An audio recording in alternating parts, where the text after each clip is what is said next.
पो काट्दो रहेछ यार अलि फेरि लाएर हान्नु पर्छ लाएर हाल्नु डन्डी यति आउँछ यस्तो त डन्डी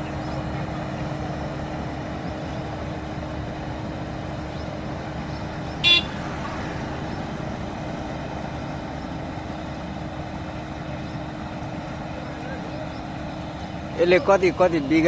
बिघा काट्दाखेरि चाहिँ खन्ने आउँछ कि कति चाहिँ 20 मन मात्रै जान्छ 20 मन मात्रै यसको ट्याङ्की